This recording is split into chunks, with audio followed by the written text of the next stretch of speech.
In the heart of the state-of-the-art, at the dawn of the next stage in entertainment, you found no proscenium.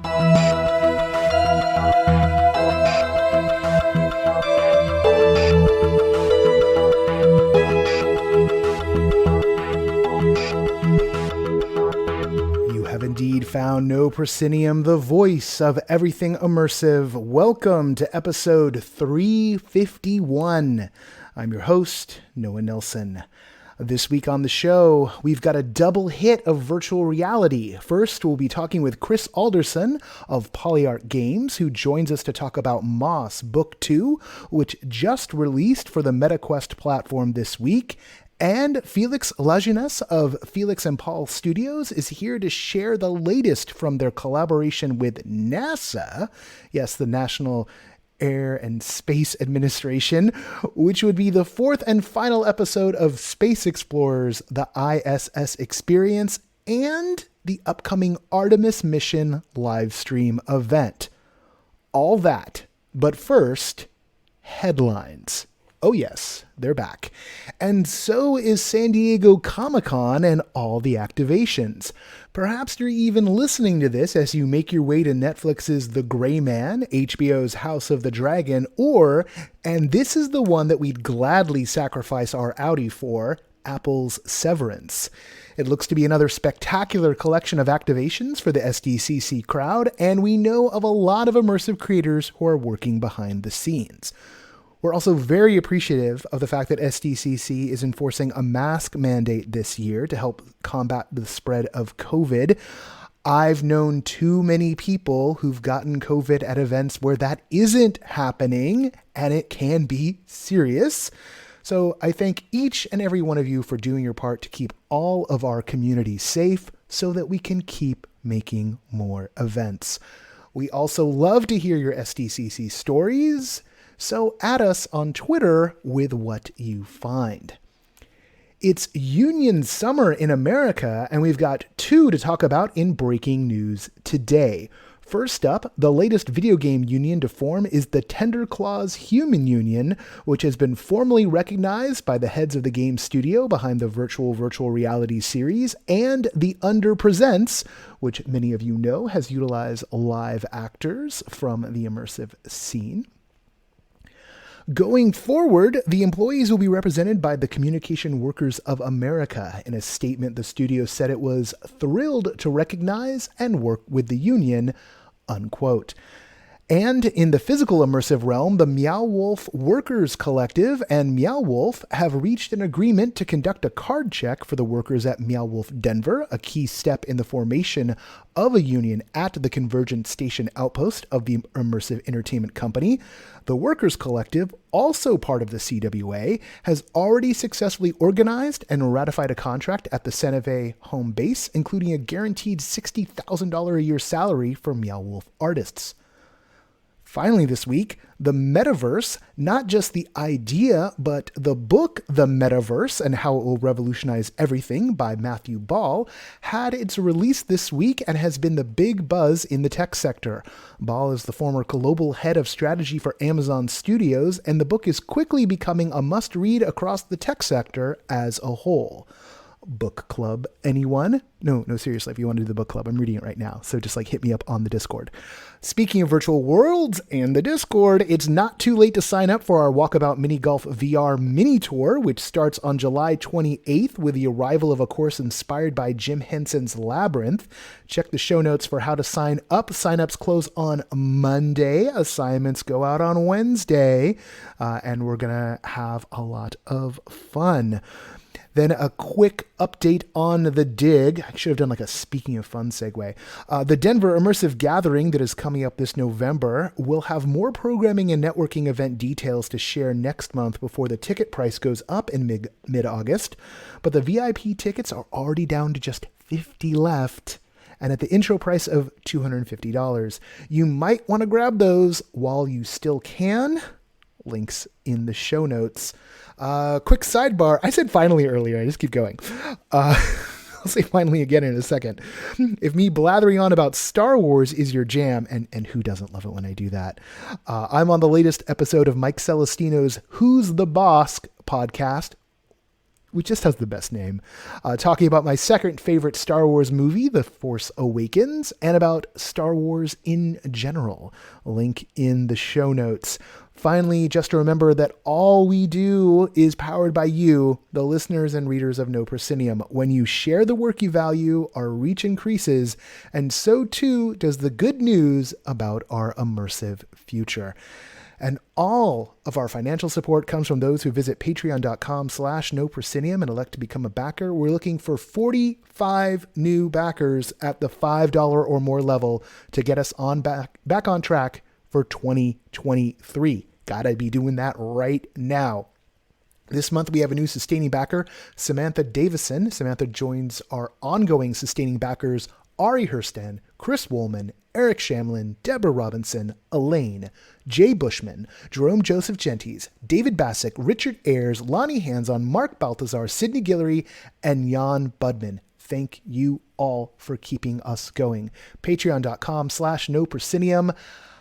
I wish it was otherwise, but it's not. We need your support. And now, without any further ado, let's get to our interviews.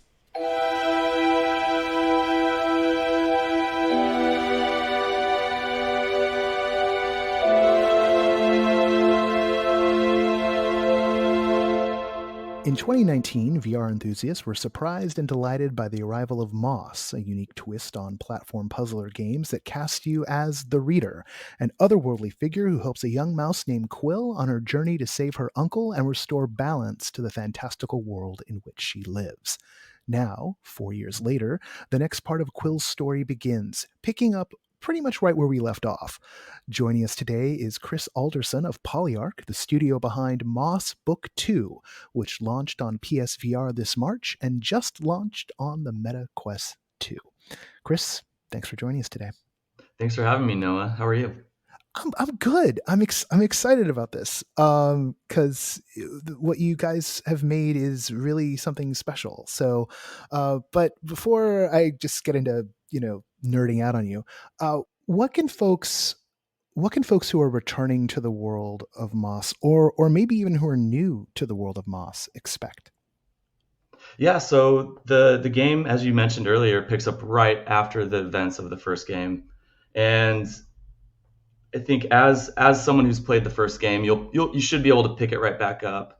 But we also wanted to make sure that if a newcomer were to, for some reason, miss the first game, they'll be able to also pick it up fairly quickly.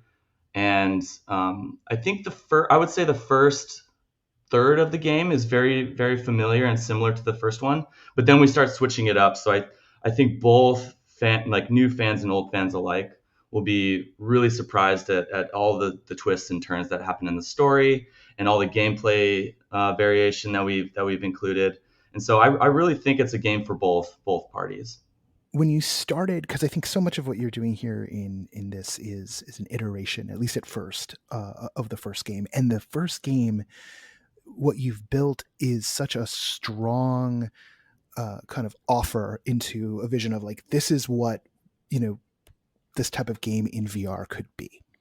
And I'm wondering, way back when you were starting on this series, what did you know that you wanted to do in VR that you just couldn't do in a traditional video game? I mean, or is this a chicken and the egg situation?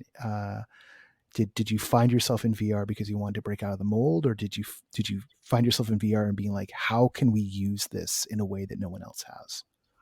Yeah, I believe it's more the latter. We did see a lot of early examples of what other folks were trying to accomplish, and there was a lot of massive scale, like big wow moments. Everyone was trying to take you on a roller coaster, and there was a lesser known magic that we also saw, but these experiences were very few and far between, where you could take these small worlds and the awe that you got. I for me personally was just as magical as like seeing this massive dragon land on a mountaintop.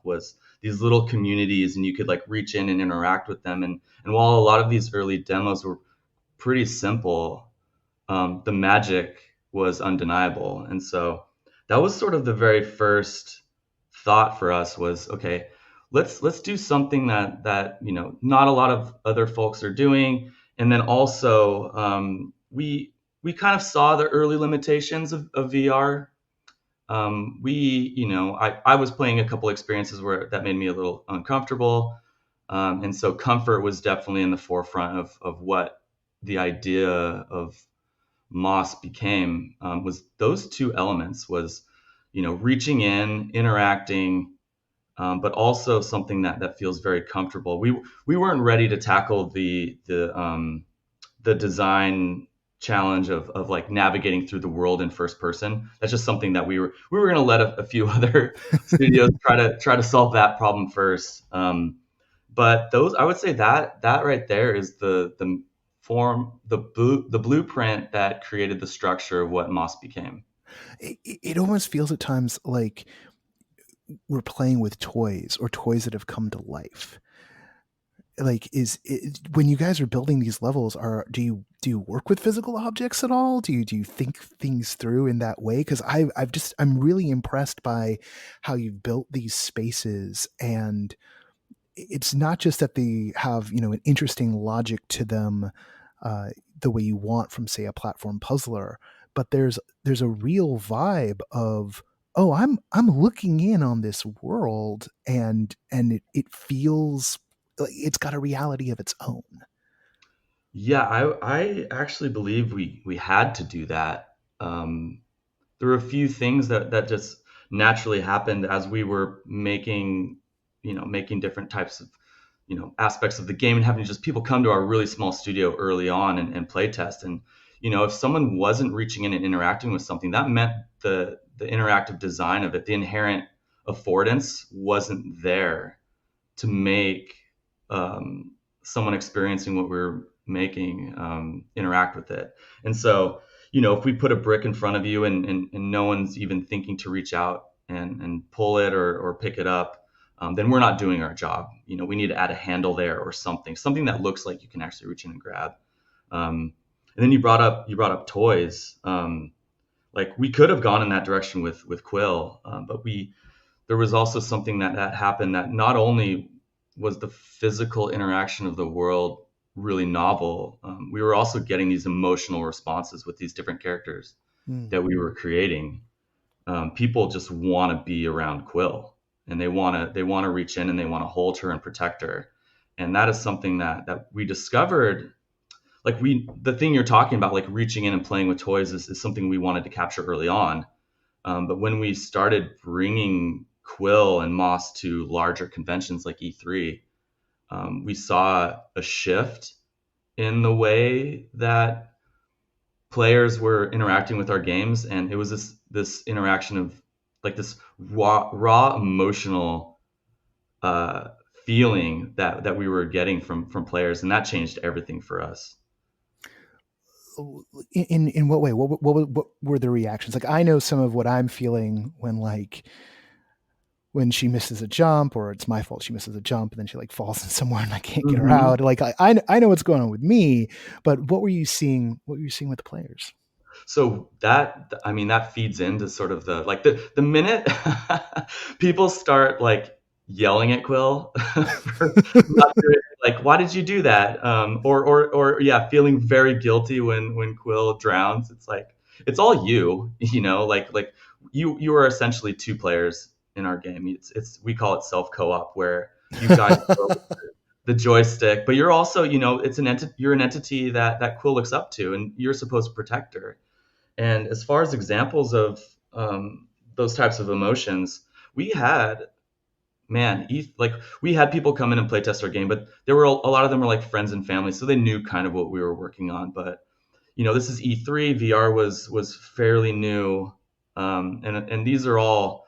I want to mention that these are all reviewers and media from like really large outlets that do this all the time. They've been writing game articles for decades. Oh yeah, we're jaded. We're all of us. Yeah, We've yeah. So literally seen almost every iteration of a game they've they've possible. seen everything, and so they came into our booth. They put on the headset. They met Quill for the first time, and man, a handful of them just cried. Mm.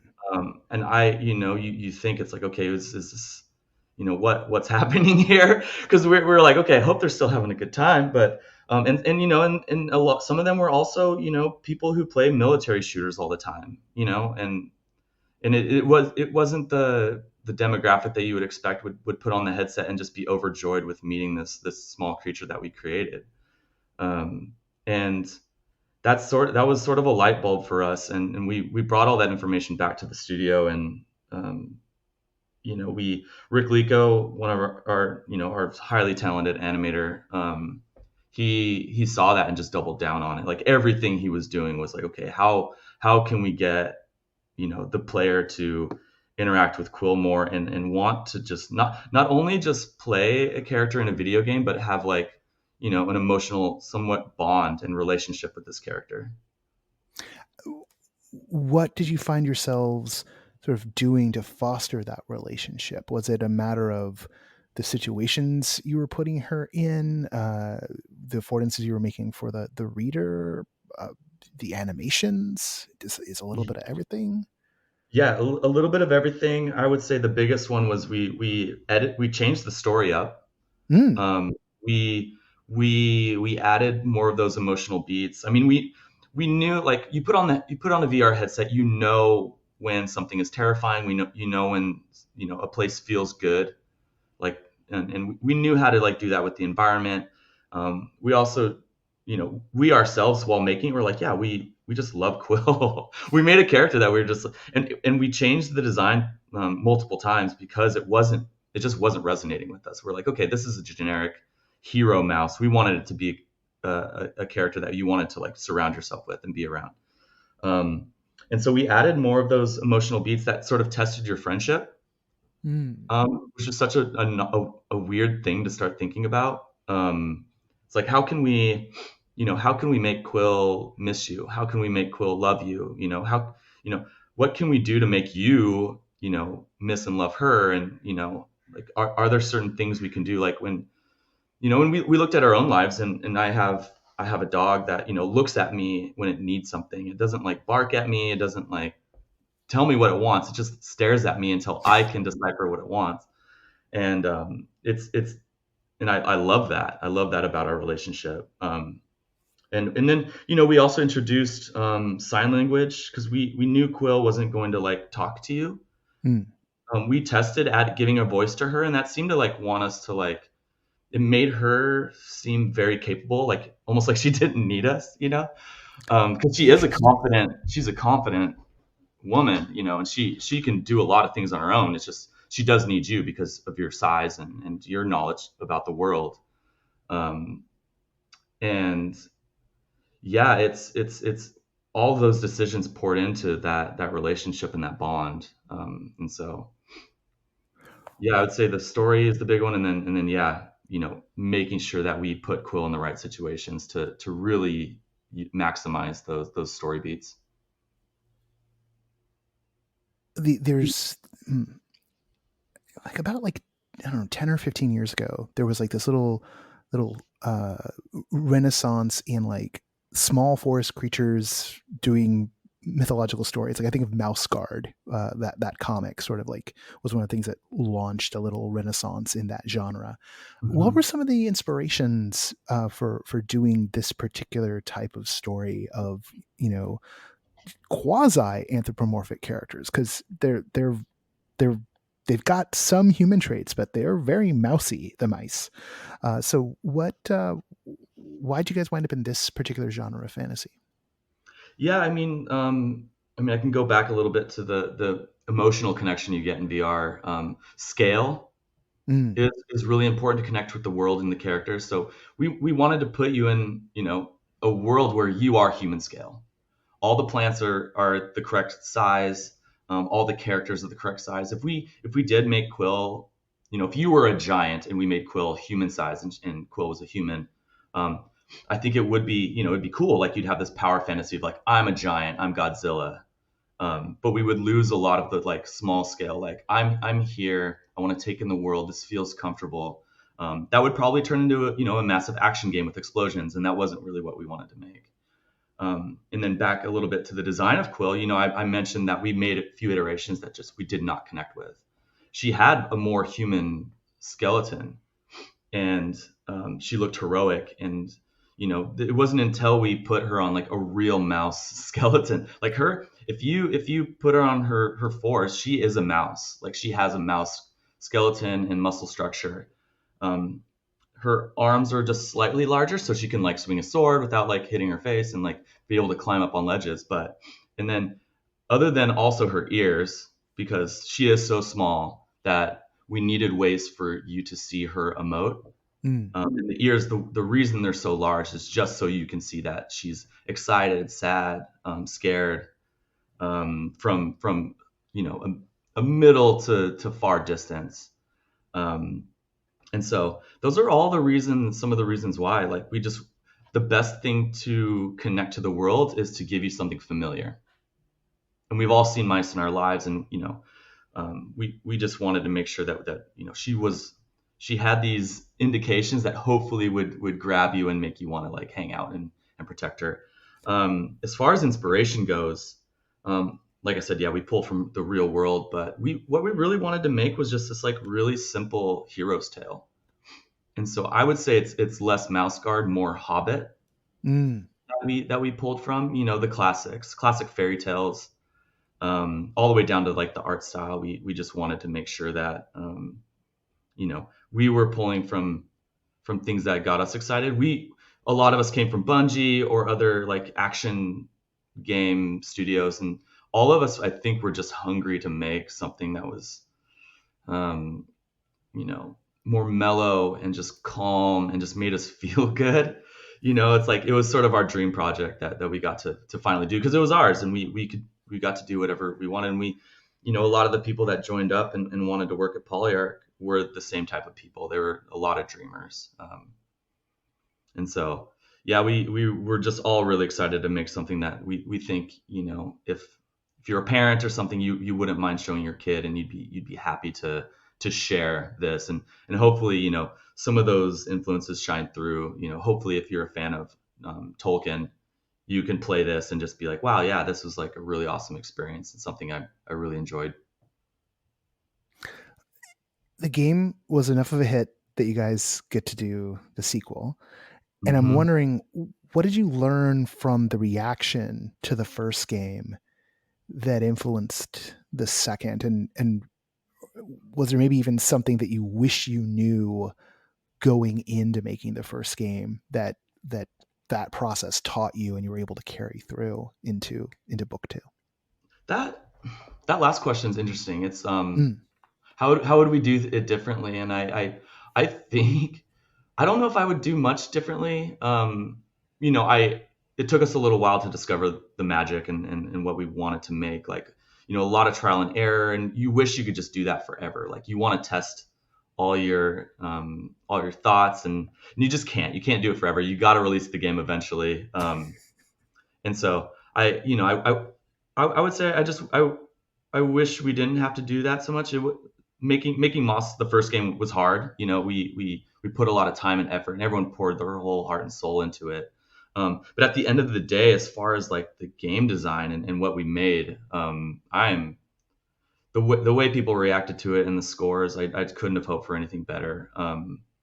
As far as like what we took from that and learned, I think there's two camps. One is, what did we as a studio want to make, and then what were players asking for? And players asked for, they wanted a longer experience, they wanted more types of combat engagement, they wanted, they just wanted more.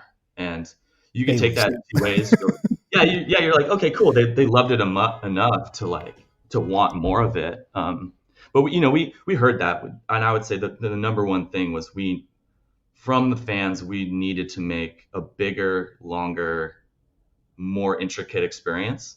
And then as far as our studio and personal goals, we really we didn't want the story to be the hero, like the classic hero's tale anymore. We wanted it to be more about you and your friendship, and it's, I mentioned testing the friendship, and a lot of the story beats are that. It's like what happens when, without giving away too much of what happened, because I'm hoping a lot of people, end up playing it, and I don't want to spoil it for them. But like, what happens when, you lose Quill for, a little bit, like, what do you do? What if Quill gets mad at you? What if she's scared of you? Maybe you're too powerful.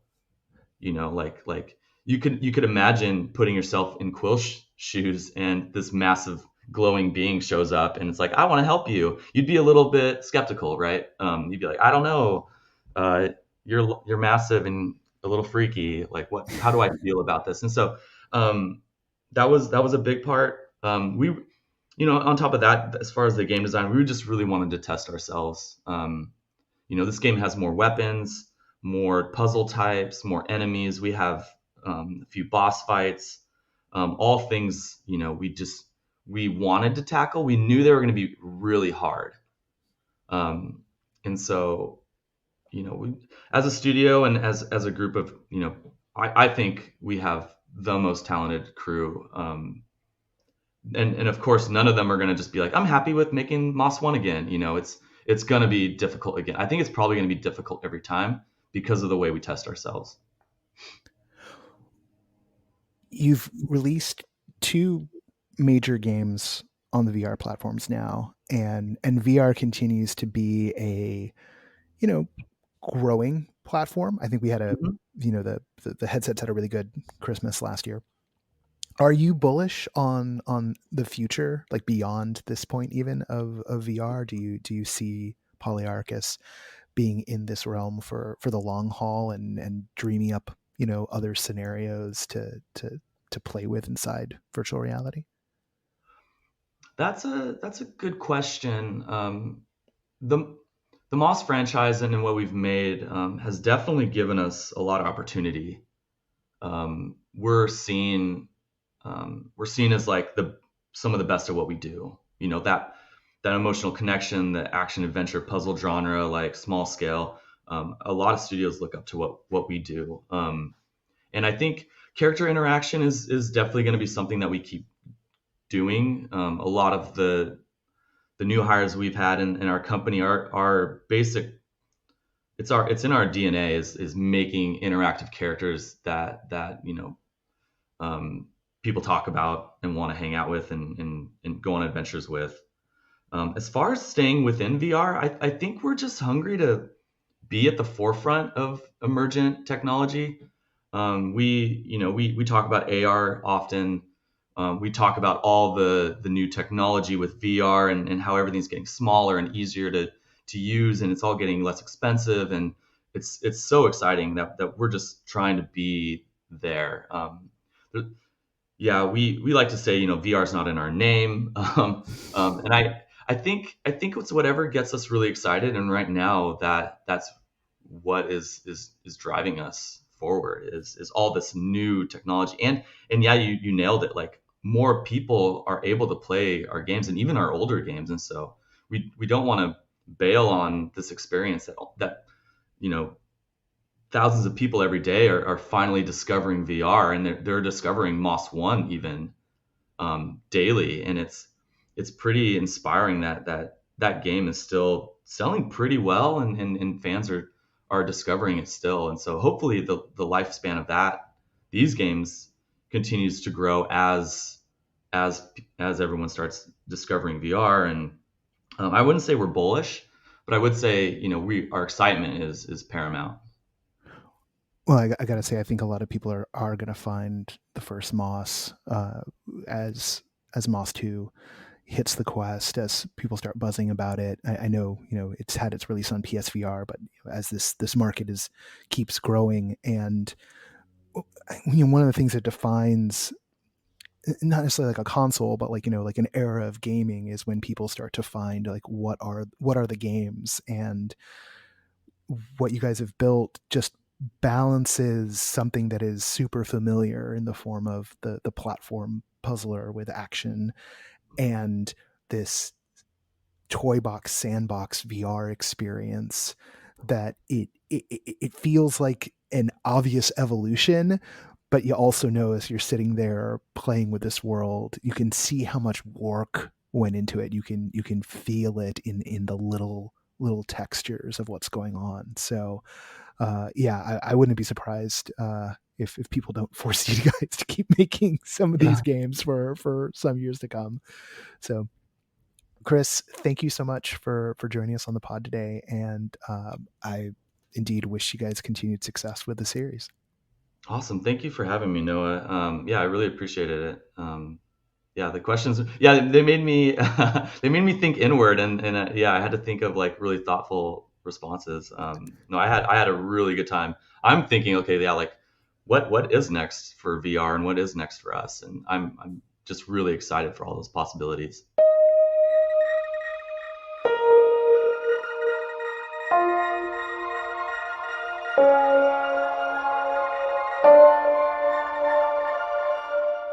Félix Lajeunesse, who joined us last year to talk about Space Explorers The Infinite, is back to tell us about the latest installment of the Space Explorers series, which you can find on MetaQuest.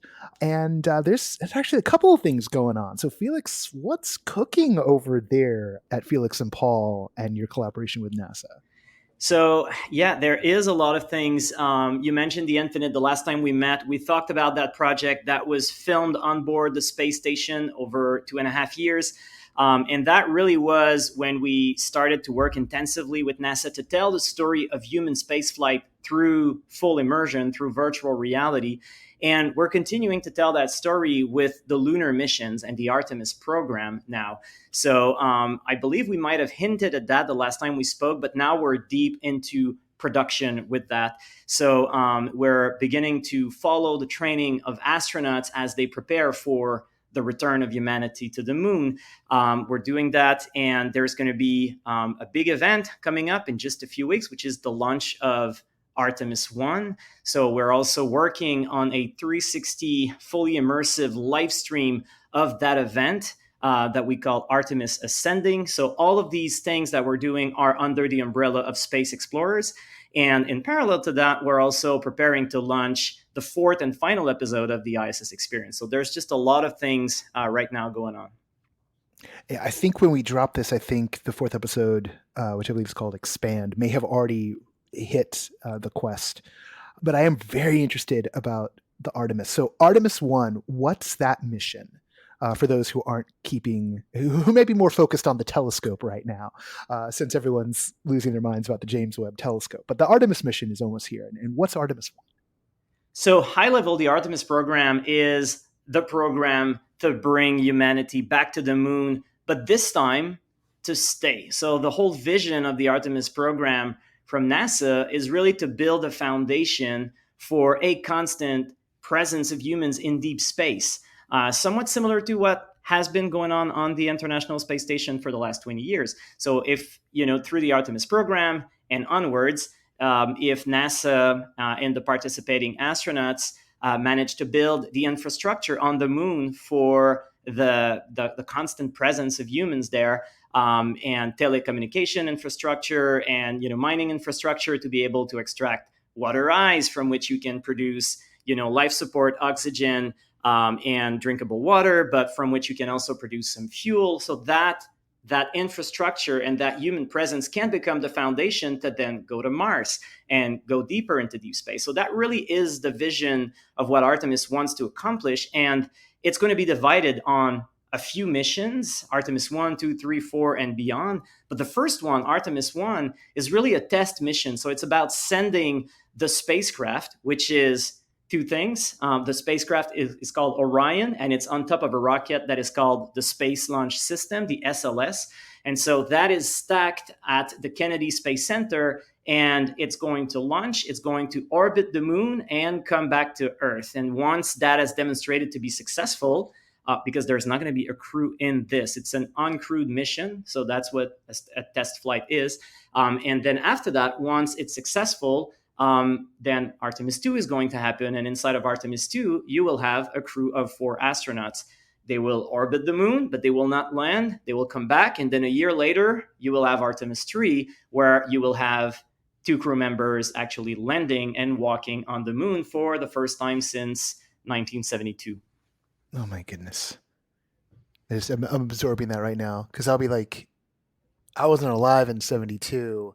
So I think that's true for, I think, everyone on this call. Back to the moon. We're going back to the moon. All right. So what with Artemis Ascending, which is the event that's coming up, what is that going to be? What are you guys doing with NASA this time? Well, it's interesting, like this everything we've done with NASA so far in virtual reality, we've filmed in space and then we released later in time because we were doing all of that post-production and polishing on the production, So some of the material you see on ISS Experience, for instance, or as part of the Infinite, has been filmed sometimes a year or 2 years ago.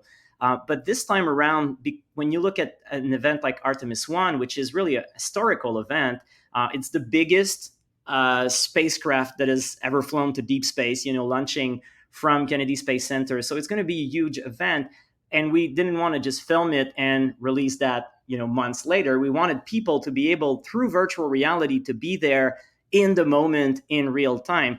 And so what we started working on is an actual broadcast event, but fully immersive. So think about it as a 360 fully immersive multi-camera broadcast, but everything is designed for virtual reality. It's all filmed and it's happening in real time. So you're going to be there next to the rocket, there with astronauts that are going to be commenting on the event, there with a host, there with different personalities that will come and talk about different aspects of this historical event. So you're going to really live the moment as if you were there in real time. And that's really the vision of Artemis Ascending.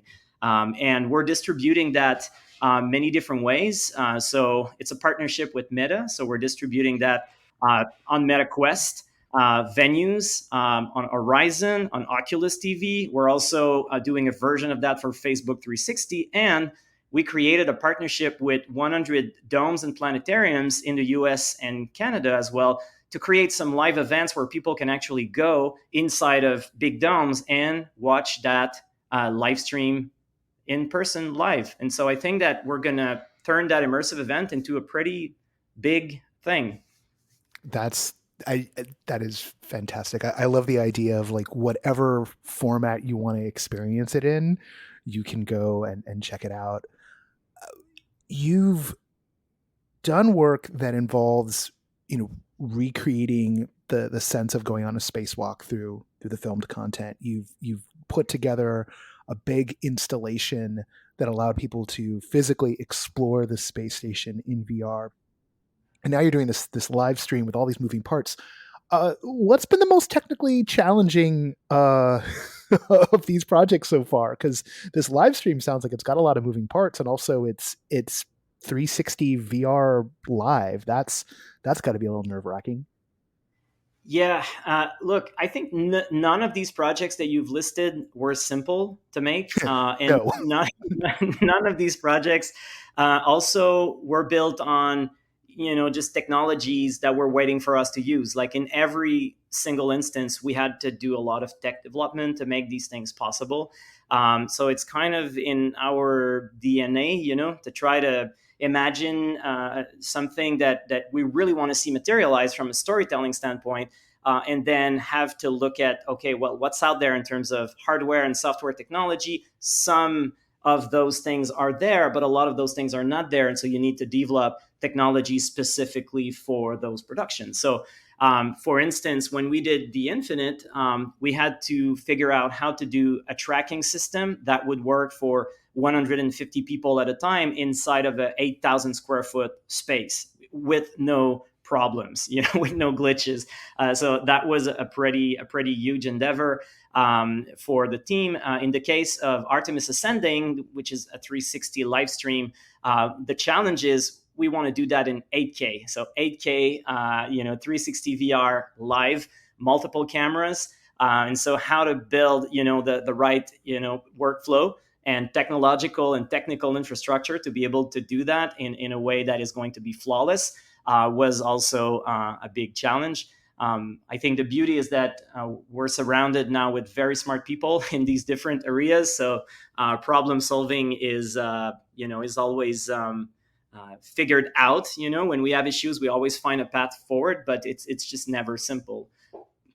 We're in this moment that feels like people are getting really excited about space exploration again. It is, the Twitter was all aflutter with the James Webb Telescope this week. Artemis 1 is about to happen. I think a lot of people aren't aware that this is going on, but I think it's going to crack through. Are you feeling a level of excitement, a level of interest that you haven't seen before? Is that cracking through? Are the folks that you're working with at NASA kind of feeling the electricity? Oh yeah, definitely. I mean, look, of course, when you work with people at NASA, they're always excited about everything they do, and they've never stopped being, because they are at the forefront of science and discoveries and innovation, and so there's always something to be excited about. But you're right to say that in terms of the general audience, a worldwide audience, it seems like now the interest is really sparked internationally, and in a really big way. And yeah, I think that they definitely feel that over there. From my standpoint, telling the story of human spaceflight through virtual reality and having done that for the past few years, I've seen that momentum building, just with distributing the infinite and then just interacting with people, the audience. A lot of people are interested in the commercial spaceflight aspect, SpaceX and what has been going on with the commercialization of spaceflight. A lot of people are into that. A lot of people are extremely interested about these extraordinary images that come out of the James Webb Telescope and getting to see our universe in which we live, and getting to see that with clearer pictures, clearer visibility. It just seems like it makes us visualize that there's so much more out there that our consciousness cannot really comprehend yet and capture yet. So it makes us feel hopeful in a way, that the human existence and our experience here on Earth is not all figured out. There is more to discover. There is still growth ahead. There is still, evolution and expansion of the human imagination ahead. So I think that these images have a really strong impact on people. So a lot of people are excited about that. And then Artemis generates a lot of excitement as well, because that's a human story. The things that makes those missions so fascinating is that we're not sending robots in space. We're sending human beings that are actually leaving on extraordinarily powerful rockets, which will always be a risky thing.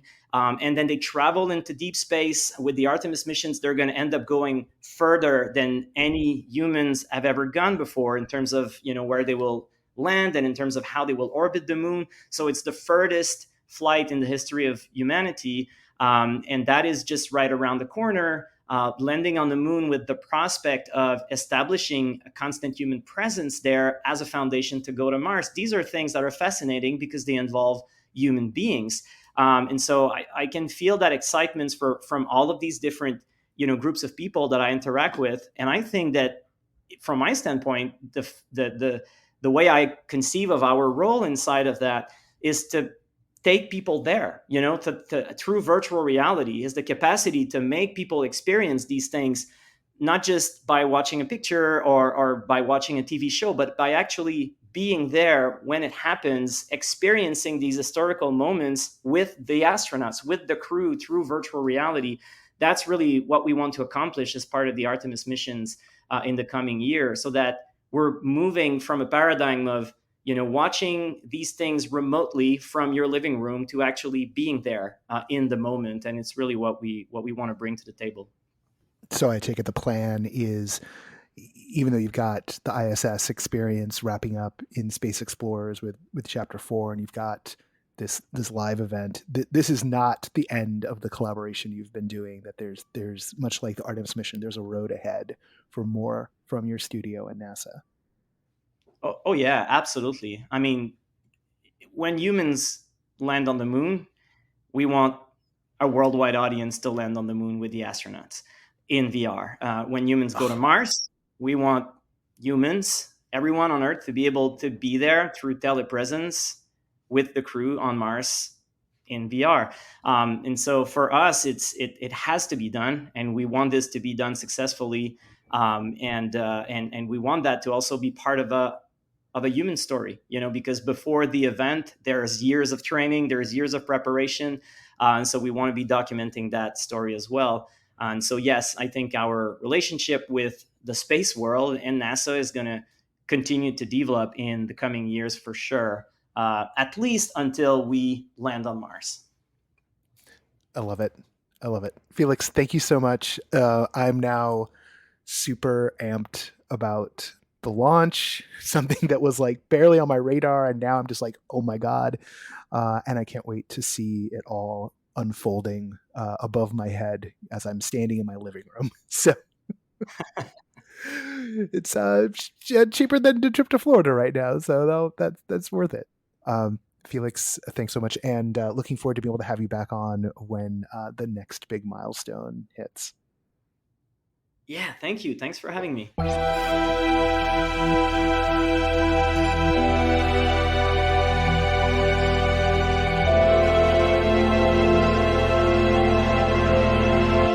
And that's episode 351.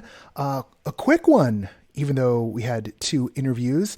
I know on last week's episode, I mentioned that this episode was going to be Frank Rose talking about the sea we swim in. Just holding on that for one more week because the Space Explorers and Moss dropped this week. So, going for the timely thing as you do sometimes. But we'll have Frank on next episode. May pair that with something else as well, but Frank and I do talk for about an hour, so it might be all we get. The review crew will be back in the feed soon enough, in large part because of things like Moss.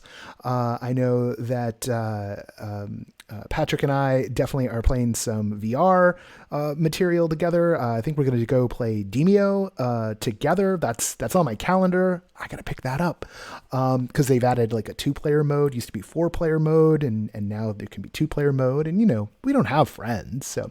But also Walkabout's coming soon, so we'll have that to talk about. Some of the team's been doing a bunch of the phone experiences they're on right now because there's our options have changed, and Candlehouse is doing an experiment with Linux Mutual, and there's something else everyone's doing. This Laura did this, so has Leah. So there's a bunch to talk about on that front, and we'll be doing that. Some of the team has been playing some of the Hunt a Killer boxes, so August is gonna have a lot of review crew material. So just if you enjoy the kind of episodes where we hang out and talk about immersive stuff, that's coming. A whole lot of that's coming. You can tell I am over-caffeinated today. I'm kind of in a bouncy mood. Not entirely sure where that's coming from. But I'm glad it's happening. Jeez, don't knock it, man.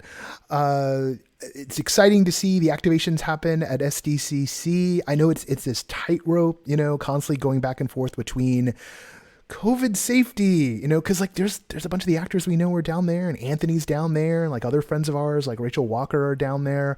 All these folks, and I don't want any of them getting sick. And there's a friend of mine who went to an event in Vegas and got COVID and wound up in the hospital, and not happy about that at all. But SDCC is doing as good of a job as anyone can do. There are a lot of conventions out there. There's, specifically, and I'm going to call them out, ReedPop. ReedPop does a lot, Star Wars Celebration they did, and luckily Disney and Lucasfilm were like, oh, hey, mask mandate. But Emerald City Comic-Con and the New York Comic-Cons, they have been not going for it. And PAX and, maybe Anime Expo. Think about it, y'all. We're going to be with this for a while. We don't want to stop doing events because they are our lifeblood. They invigorate us, but we leave a lot of people out if we don't do the bare minimum necessary. All right, that's enough of the COVID rant. I'm preaching to the choir here. I know I am. Just consider this. I do appreciate that all of you take it seriously, and you know exactly how hard all of this has been on us. So right there with you. Right there with you. And I appreciate it when you make the difficult choice, because I know the pressure's there to just let it all hang out. Okay. Golly gee willikers. I am reading The Metaverse right now, which just really just exploded like all over the place, which means there was a very, very good campaign by W.W. Norton, because Matthew was on The Verge, Verge's Decoder podcast. He was on Voices of VR. They had a signing in LA, which like I would have gone to if I know it was happening.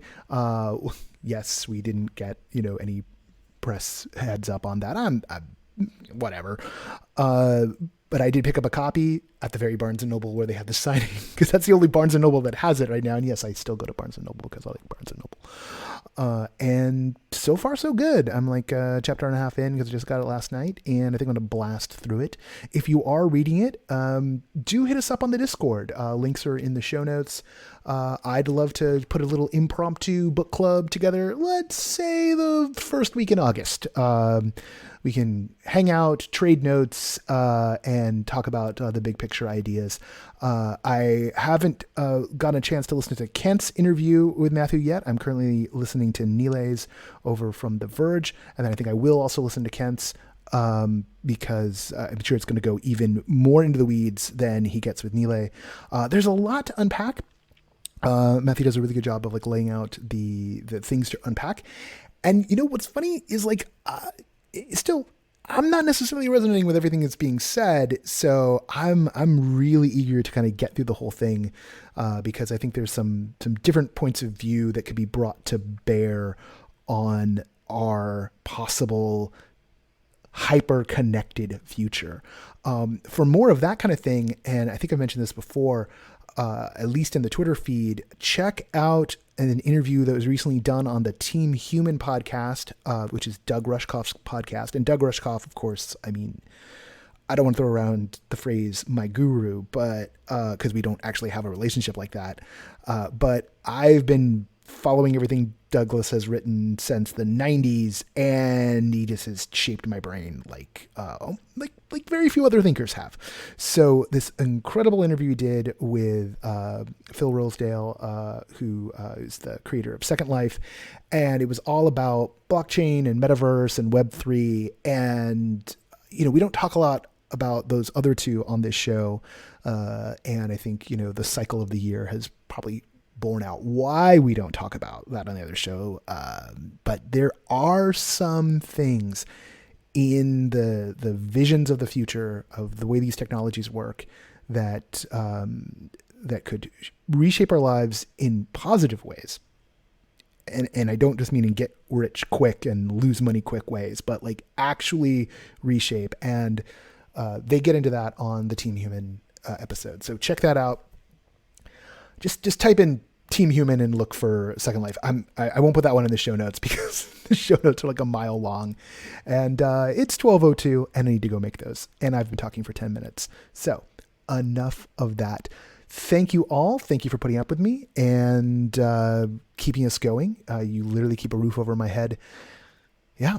Let's wrap this up. The associate producer of the No Proscenium podcast is Parker Sella. Music is by Chris Porter of the Speakeasy Society. Special thanks to Siobhan O'Loughlin for voicing our intro.